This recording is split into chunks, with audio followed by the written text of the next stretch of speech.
So you's asking about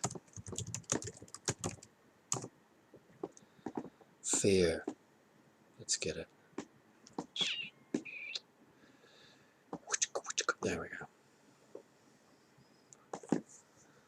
Dirty babong wow.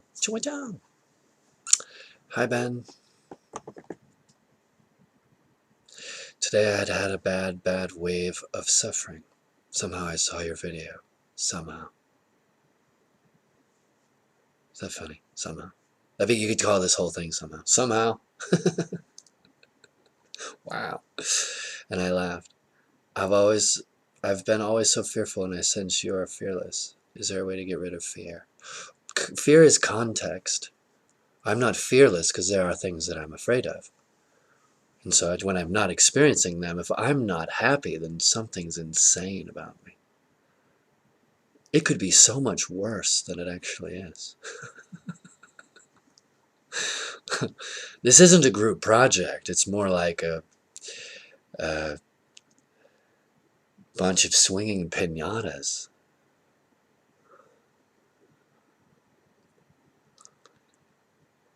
You know, it feels like fear is that thing I have to shape if I want to have an interesting life. If I want to have an interesting life, then I have to learn how to shape the fear. I think I've been trying at that the moment I realized I was really afraid.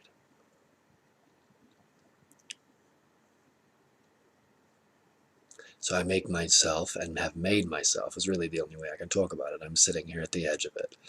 So I've made myself try a bunch of stuff. And I've only learned exactly what I've gone through. I couldn't say anything definitively about what that means about anyone else's experience. I could just tell you what I've done and what I've learned. But it's not over. You know, learning is the asymmetry. You can feel it, like it's the whole stupid obviousness of you. You know, if everything was complete, then there wouldn't be learning. But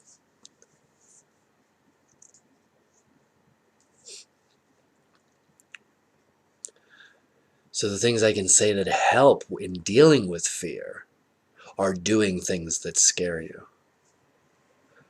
As unfortunate as that may sound, that's kind of the only way to deal with it. It doesn't mean you overcome anything. It just means you begin to develop a relationship with a context. Standing on a stage in front of a room full of people, for some people that's not scary. For some people that's terrifying. For some people, being up high off the ground is really scary. For some people that's not. You know, whatever your fear is, that's the thing you get to work with. For me, I feel it as an intimacy, because I have to shape it. I'm afraid, so then what do I do with that? Not how do I get rid of it, but how do I shape it? Today there was a guy at the skate park. We loosened his trucks. Then he was feeling it, but he said it was hard to get used to it. And I said, well, you have to learn how to fall. Because it's like you have to fall into the turns. When it's loose, you can really fall over and still maintain that angular momentum. So this is the same kind of falling, like sitting here at the edge of I wonder what I'll say.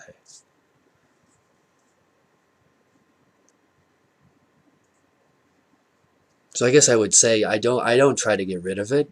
I kind of had an experience where it was like the whole thing is food, so there's no way to get rid of it.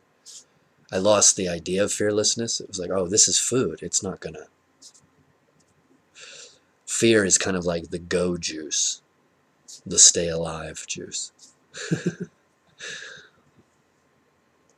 But that doesn't mean that it can't be shaped. It doesn't have to be uncomfortable fear. It's kind of like the difference between, yeah, like how into it can you be? How intimate with fear can you actually get? Right? Because you know when you feel it a little bit, right? You get the kind of like hee fear.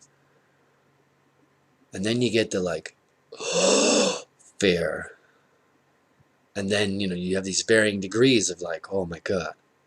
All of it requires a future, which I think is something only privately you can explore. Like, you can't believe that. You have to actually be like, wait a minute. Doesn't it require a future to feel fear?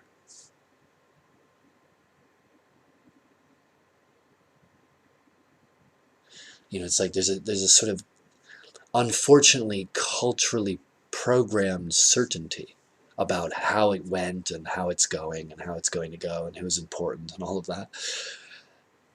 And that's arbitrary. So something about the we is unbeneficial to the simplicity of each of us being a me. One of a kind, one of a kind, one of a kind. Naturally, obviously. If we just look at each other, it's like, of course we're not each other. But then at the level of the name tag and sort of the story of the life, that thing's taken way too seriously.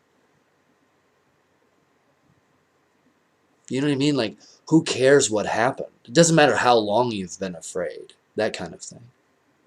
It's what can you do about it where you actually are. Because no matter what I've done in my life, the fear is the same. I was never overcoming it. I was just learning I couldn't overcome it. So that I could develop this intimacy. It's not a magic power or anything. It's just like any other relationship. It's just, okay, what do I learn about this? How do I appreciate the asymmetry of it all? It's not yin and yang.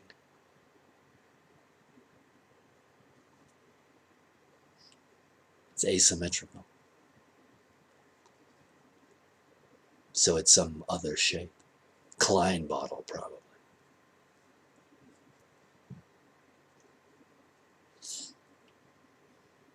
So do what scares you. And just kind of be interested in the physiological reality of fear. Don't shy away from the feeling of it. Because you don't know, back to I don't know without a future, you don't know what's the worst it can do. Like, what's the worst kind of fear? Do I know that? Have I been that afraid?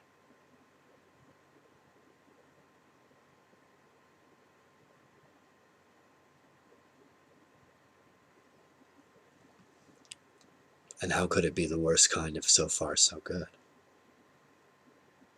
I don't know. I don't know how we would measure fear, even though I know we can feel the physiological difference between a little nervous and shitting our pants.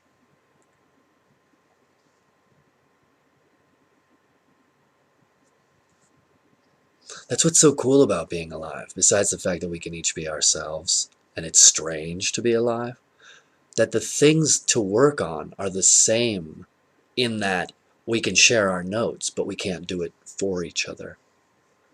That's really beautiful, that we're that alone.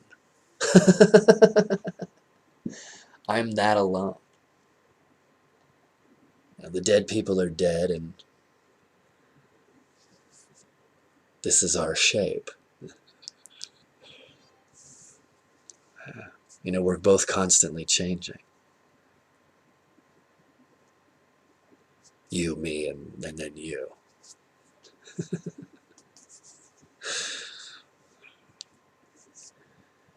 I can only say that if you're into it, if you've come to the bottom of your life and you decided yes instead of no,